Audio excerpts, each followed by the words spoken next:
द्विवेदी युग का कौन सा कवि है जिसने सारी रचनाएं ब्रजभाषा में लिखी थी? जल्दी जल्दी से फटाफट से आंसर देते चलिए, 4-5 प्रश्न रिपीट है तो फटाफट से आंसर देंगे। यस, एक धड़ाके के साथ। फिर क्लास बंद होगी गौरव, पता नहीं इसमें जान क्या।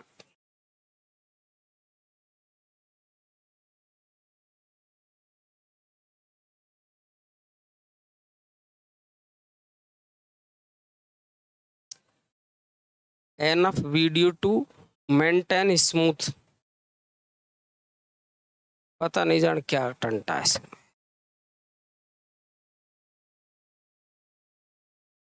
कमेंट लिख दे इस पे, वापस ज्वाइन करो। क्या करे इसमें, पता नहीं जान क्या है क्या नहीं समझ में। जुड़ जाइए फटाफट से, पता नहीं क्या इसमें सिस्टम हो रहा है, समझ में नहीं आती है। ऑटोमेटिक क्लास बंद होती है फिर चालू हो जाती है। कोई नहीं, माफी चाहता हूं इसके लिए तो मैं। सभी को गुड इवनिंग। हाँ बलराम जी, प्रत्येक दिन ही पता नहीं जान क्यों होती है, ये हमको खुद को समझ में नहीं आ रहा।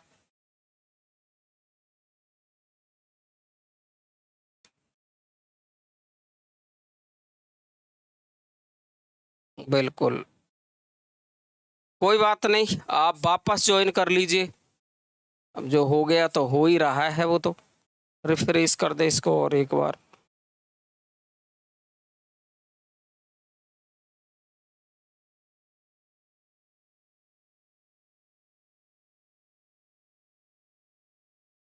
द्विवेदी युग का वह कौन सा कवि है जिसने सारी रचनाएं ब्रजभाषा में लिखी है? चल गई क्लास, चल जाएगी। टेस्ट तो खुल रहा है सुनीता जी, सबके खुल रहे टेस्ट। वो एक दिन में एक टेस्ट खुलेगा, रोज एक टेस्ट खुलेगा, रोज एक टेस्ट खुलेगा और एक टेस्ट खुलेगा रोज का रोज। ठीक है भाई, बिल्कुल बिल्कुल। वापस ज्वाइन करो एक बार, क्या क्या करे, जो है ही। अब तो आप देखिए, खुश रहो रजनी जी, खुश रहो। तो आप देखेंगे द्विवेदी युग की बात कर रहे हैं अपन, और द्विवेदी युग का वह कौन सा कवि है जिसने सारी रचनाएं ब्रजभाषा में की है? जगन्नाथ दास रत्नाकर, गया प्रसाद शुक्ल सनेही, माखनलाल चतुर्वेदी, बाल कृष्ण शर्मा नवीन। जल्दी करो देखो।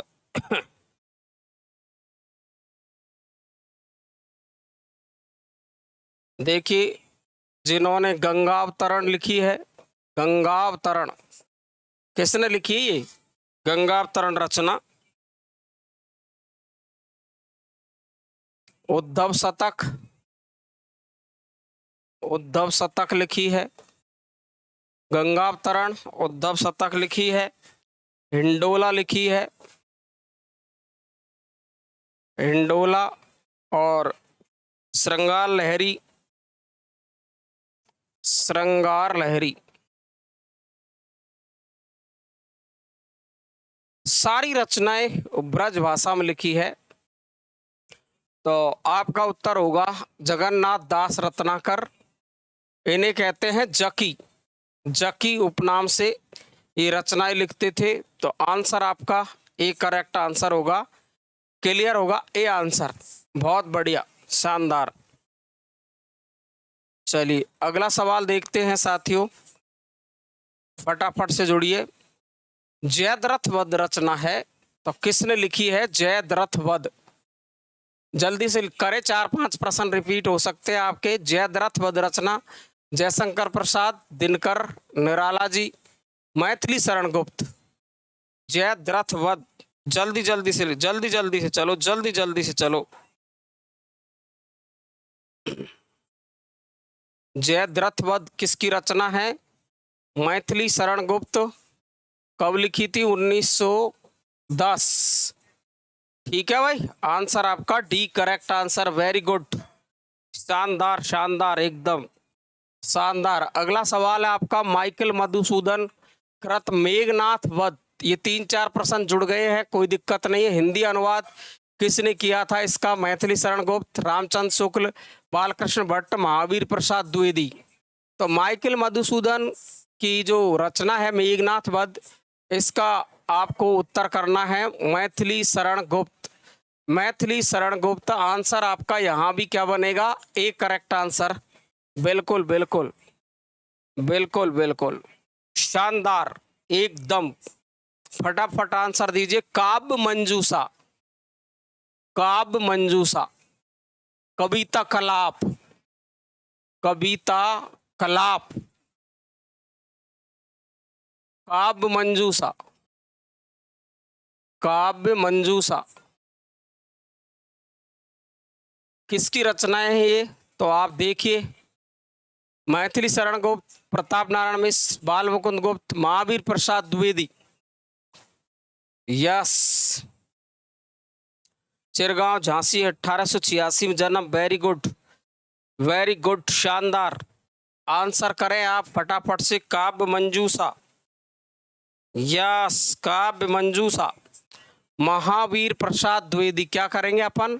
महावीर प्रसाद द्विवेदी, यानी आपका आंसर होगा डी करेक्ट आंसर। बिल्कुल, वेरी गुड राजू, बिल्कुल। कान्यकुब्ज इनकी है, कान्यकुब्ज, इंपॉर्टेंट रचनाएं ये कान्यकुब्ज, सब महावीर प्रसाद द्विवेदी की रचनाएं हैं। यस, गुड, एकदम डी आंसर होगा। अगला सवाल देखेंगे, कौन सी रचना मैथिली शरण गुप्त की नहीं है? नहीं है। प्रिय प्रवास 1912, जयद्रथ वध 1910, रंग में भंग 1909। तो ये देखिए आप, मैथिली शरण गुप्त की रचना नहीं है। सही है क्या प्रिय प्रवास? अबे गलत है, 1914, और ये पंचवटी 1925। भारत भारती की डेट है 12 है। जल्दी बोलो, कौन सी रचना है वो? Very good. किसकी है ये? हिंदी का पहला महाकाव्य खड़ी बोली का, हरिऔध। कौन है जी? हरिऔध, हरिऔध 1914, हिंदी खड़ी बोली का पहला महाकाव्य। ये आंसर आपका करेक्ट है।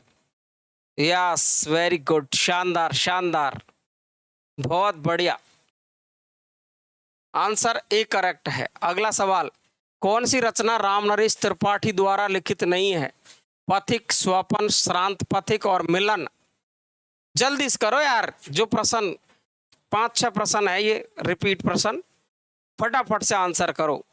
बिल्कुल, ब्रजांगना विलाप नाम से कब लिखी थी ये? रजनी, ब्रजांगना विलाप नाम से कब लिखी थी? लिखो, देखे डेट में। प्रश्नों का उत्तर मेरा सरल ही रहेगा और पेपर में सरल ही आएंगे। मैं कितना ही कठिन बना लूं और कितना ही कठिन आपसे हल करवा लूं, लेकिन पेपर को देखो आप, पेपर में क्या आता है। पिछली परीक्षाओं में आए प्रश्न है ये सब, और पिछली परीक्षाओं में ऐसे ही प्रश्न आए, ऐसे ही आगे आने हैं। आपको ऐसा लगता है कि बहुत सरल है, तो आप बहुत कठिन किताब से पढ़ सकते हैं। बाकी का मैं परीक्षा के लेवल से पढ़ाऊंगा, केवल जो परीक्षा में आते हैं। मुझे नहीं बनाना आपको विद्वान, कोई महारथी। मुझे बनाना है सिर्फ परीक्षा पास करवानी है, और परीक्षा के योग्य प्रश्न होंगे वह हल करवाऊंगा। ठीक है ना? जिसको सरल लग रहा है वो किताबें पढ़ो, और बहुत सारी जगह पढ़िए, वहां पढ़ो। मैं सिर्फ परीक्षा लेवल से पढ़ाऊंगा। ठीक है जी? यस। आप देखेंगे यहां पर आपका श्रांत पथिक आपका उत्तर है, और 1902 में इसका अनुवाद किया है गोल्ड स्मिथ की रचना द ट्रेवलर का, श्रीधर पाठक। कौन है ये? श्रीधर पाठक की रचना है। आपका आंसर सी है। पिछली परीक्षाओं में आए हुए सवाल है सारे। बिल्कुल भी मुझे नहीं चलना है आगे, मुझे परीक्षक के हिसाब से चलना है। यस, मुझे परीक्षा के योग्य प्रश्न पढ़ाने हैं, मुझे नहीं पढ़ाना, मुझे दिखावा नहीं करना है कि मैं ऐसा कर दूंगा, वो कर दूंगा, इसका प्रश्न हल कर दो, ये कर दो, वो कर दो। मुझ पे नहीं आता ये दिखावा। ने मैं करना चाहता हूं कि ये कठिन प्रश्न दे दिया, आपसे हल ही नहीं हो रहा, इसका मतलब वो नहीं है कि ये परीक्षा में ऐसा प्रश्न आता है। परीक्षा में जैसे प्रश्न बनते हैं वैसे ही मैं हल कराऊंगा। यस, अब आपको सरल लग रहे तो हो सकता है आपको सरल लगे वो। यस, प्रसिद्ध काव्य है वो है आपका प्रिय प्रवास। आपने बहुत बार पढ़ लिया इसलिए आपको सरल लगता है। अभी मैं आपको व्याकरण के क्वेश्चन लेके आऊंगा कुछ, जब देखेंगे मैं देखूंगा देख कितने लोग इसका एक बार में उत्तर राइट कर सकते हैं। शुक्ल जी के अनुसार मैथिली शरण गुप्त है, तो ये मैंने बताया आपको कि राष्ट्रवादी कवि है, जन कवि है, कवि सम्राट है, सामंजस्यवादी है। तो शुक्ल के अनुसार जो मैथिली शरण गुप्त है वो है सामंजस्यवादी कवि। आंसर आपका डी करेक्ट आंसर है। कौन सा है? डी करेक्ट आंसर है। क्लियर है जी? मैथिली शरण गुप्त की रचना नहीं है, मैथिली शरण गुप्त की रचना नहीं है भारत भारती, जयद्रथ वध, प्रेम पथिक और यशोधरा। तो आप देखेंगे भारत भारती 1912, जयद्रथ वध 1910, यशोधरा कब लिखी थी कौन बताएगा? ये फटाफट इसकी डेट। इसमें उत्तर होगा आपका प्रेम पथिक। और ये किसकी रचना? मैंने पहले पढ़ा दी, जल्दी कमेंट बॉक्स में लिख दो किसकी रचना है। मैं नहीं जानता। प्रेम पथिक किसकी रचना है, पथिक रचना किसकी है और प्रेम पथिक रचना किसकी है, ये दोनों मैंने आपको पहले खूब अच्छे तरीके से बता दी है। फटाफट कमेंट बॉक्स में लिख दो और यशोधरा की डेट लिख दो फटाक से, जल्दी कर दो। देखे कुछ शब्द मुंहजबानी याद होने चाहिए, परीक्षा के योग्य चीजें होती है उनको याद करना है। Yes, very good, very good. Yashodhara की डेट है 1900, वेरी गुड, 1932, 1932 यशोधरा। अच्छा, प्रेम पथिक किसकी रचना है ये जवाब आपको देना है। पथिक तो अपन ने अभी पढ़ लिया है, राम नरेश त्रिपाठी की है, राम नरेश त्रिपाठी की है, राम नरेश त्रिपाठी की है। और प्रेम पथिक किसकी रचना है? जल्दी से कमेंट बॉक्स में आंसर लिखो, जल्दी लिखो यार। प्रेम पथिक लिखेंगे अपन। कौन लिख रहे हो आप? फटाफट से, इतना टाइम नहीं लूंगा। जय शंकर प्रसाद किसकी है? जय शंकर प्रसाद की है प्रेम पथिक, जय शंकर प्रसाद की है। तो आपका आंसर यहां होगा, वो सी होगा करेक्ट आंसर। क्लियर है जी? अगला सवाल है, गुप्त जी वास्तव में सामंजस्यवादी कवि है? तो मैंने आपको बताया अभी सामंजस्यवादी कवि किसने कहा था मैथिली शरण गुप्त को? रामचंद्र शुक्ल ने, रामचंद्र शुक्ल ने। यानी आंसर आपका यहाँ पर क्या होगा? एक करेक्ट आंसर होगा, एक करेक्ट आंसर होगा। बिल्कुल, बहुत शानदार। अगला देखिए आप, यहां से चालू करते हैं अपन। व्याकरण के कुछ अच्छे शब्द है, अच्छे सवाल है, वो आपको करने हैं हल। फटाफट से देखिए, देखे जल्दी करो। देखे, हिमवान शब्द का पर्यायवाची शब्द कौन सा है? हिमवान शब्द का पर्यायवाची शब्द कौन सा है? हिमवर्षा है, हिम है, हिमाद्री है, हिम मानव है। जल्दी से बताओ, फटाफट से चलो, टाइम खर्च ना करो। यस, चलिए साहब 11वें सवाल पर आइए। और अब कितना जल्दी दे सकते हैं उतना ही जल्दी उत्तर करते चलो। हाँ, कुछ सवाल करवाऊंगा मैं, देखो तो सही ना तुमको भाई। बिल्कुल, सी आंसर आ रहा है, ए भी आ रहा है, सी भी आ रहा है, ए भी आ रहा है। बिल्कुल, ए आंसर और बी भी आ गया और सी भी आ गया। अब केवल डी बचा हुआ है, केवल डी बचा हुआ है। ए बी सी तीनों चल रहे हैं। हिमवान शब्द का पर्यायवाची हिमवर्षा नहीं है, हिम नहीं है, हिम मानव नहीं है। आपका उत्तर होगा हिमाद्री तुंग, हिमाद्री। यानी आपका आंसर यहाँ पर सी करेक्ट होगा। हाँ, ये डी भी दे दिया प्रियंका ने, ठीक है भाई, लेकिन आपका आंसर यहाँ पर सी करेक्ट होगा। अगला सवाल देखेंगे, पुलोमा, पुलोमा किसका पर्यायवाची है? सची, उमा, कंज, पंचसर। पुलोमा शब्द का पर्यायवाची देखना है, जल्दी करो यार, टाइम खराब नहीं करो, कम समय में ज्यादा प्रश्न हल होने चाहिए। हाँ जी, जल्दी करिए, जल्दी करिए। प्रणाम प्रणाम जी, सुमन यादव, बिल्कुल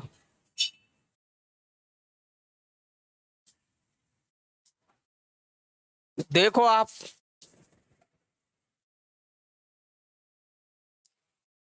ए बी सी तीनों उत्तर आने लगे, डी भी आ गया।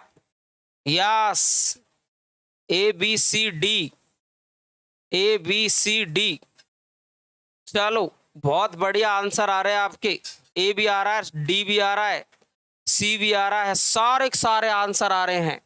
देखिए एक शब्द नाम सुना होगा आपने, प्लोज्मा, प्लोज्मा, प्लोज्मा, पुलोमा, पुलोमा, इंद्राणी, इंद्राणी, सची, है ना, इंद्र की पत्नी, इंद्र की पत्नी। ये सब पर्यायवाची आपको ध्यान रखने हैं। पुलोमा, सची, इसका आंसर करेंगे अपन ए, करेक्ट आंसर सची। क्लियर? बिल्कुल। आपको करना आंसर कौन सा? सची। ए आंसर आपका यहां पर होने वाला है करेक्ट। बिल्कुल, चलिए साहब, बिल्कुल बहुत बढ़िया, सची।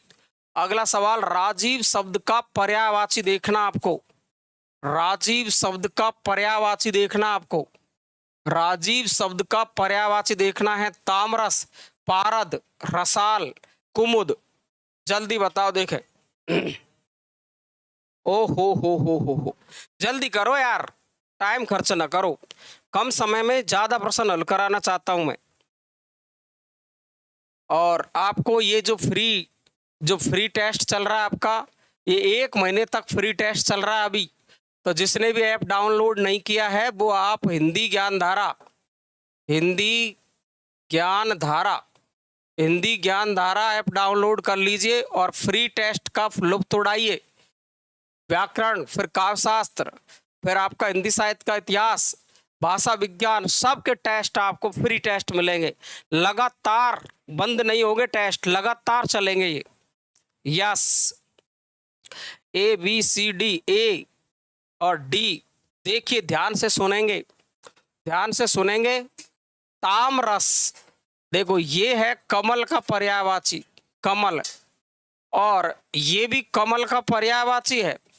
लेकिन कुमुद का मतलब चांदी भी होता है, चांदी भी होता है, इसलिए आपका बोर्ड ने उत्तर माना था ए। बाकी का तो इसमें ए और डी दोनों है, ध्यान रखेंगे। पारद होता है पारा, और रसाल होता है आम, आम या पेड़, आम का पेड़, या पति स्वामी, पति या स्वामी, ये रसाल होता है। तो आपका आंसर यहाँ मुख्य रूप से इसमें बनेगा वो ए बनेगा। बाकी का आपको ध्यान रखना है। कमल के पर्यायवाची में आप नलिन याद रख सकते हैं, नलिन याद रख सकते हैं, पंकज याद रख सकते हैं, राजीव याद रख सकते हैं, आप पुंडरीक याद रख सकते हैं, पुंडरीक, पुंडरीक याद रख सकते हैं, पंकज, पंकज मैंने लिख दिया है, जलद याद रख सकते हैं, जलज, नीरज याद रख सकते हैं, बारिज याद रख सकते हैं, बारिज याद रख सकते हैं। ठीक है ना भाई? कमल के पर्यायवाची बहुत सारे हैं, है ना। आप देखिए तो आपका उत्तर यहाँ पर ए आंसर आपका करेक्ट होगा। बिल्कुल, यस, वेरी गुड, शानदार।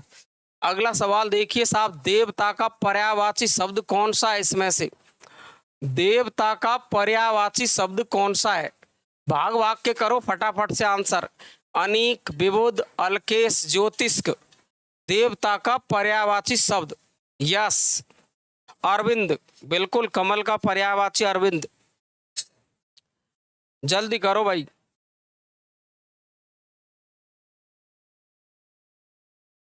जल्दी करिए।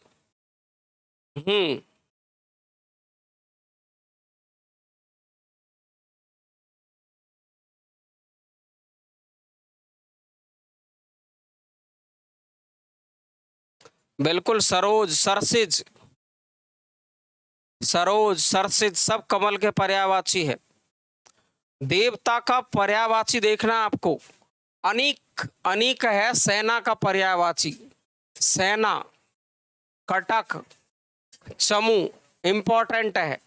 विबुध, देवता, सुर, सुर, अमर्त्य, अमर्त्य, अमर्त्य, है ना, अजर, अजर, आदि देवता के पर्यायवाची अलकेश, अलका का स्वामी कुबेर, कुबेर, एक कुंडल, एक कुंडल, आदि पर्यायवाची आप याद रख सकते हैं। यहां आपका आंसर होगा बी, करेक्ट आंसर होगा राजाओं, एकदम बी करेक्ट आंसर होगा। बिल्कुल साहित्य के प्रश्न आने वाले अभी तुरंत ही, ठीक है ना, तुरंत ही साहित्य के प्रश्न आने वाले हैं। तुरंग शब्द का पर्यायवाची शब्द चुनिए, तुरंग शब्द का पर्यायवाची चुनिए। कुरंग, शार्दुल, बाजी, सस, तुरंग शब्द का पर्यायवाची शब्द चुनिए। अभी तुरंत आप हिंदी साहित्य के प्रश्न आने वाले हैं, 4-5 प्रश्न व्याकरण के लिए हैं। यस, फटाफट से चलो।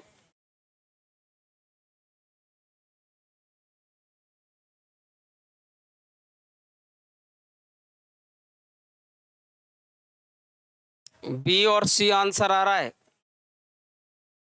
ए भी आ गया, बी भी आ गया है, सी भी आ गया है।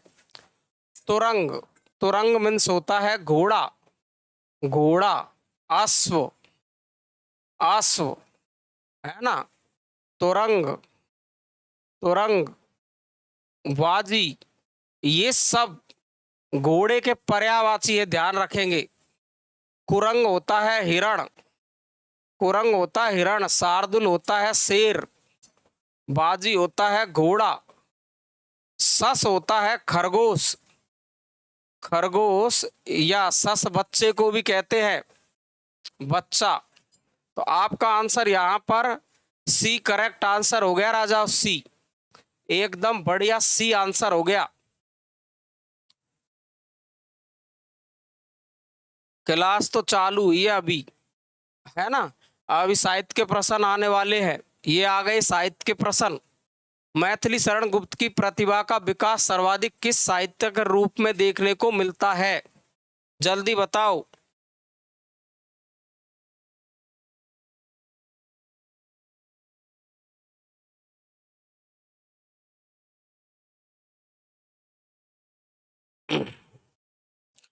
जल्दी करो, जल्दी करो। यस, हाँ, तुरंगम भी होता आकांक्षा।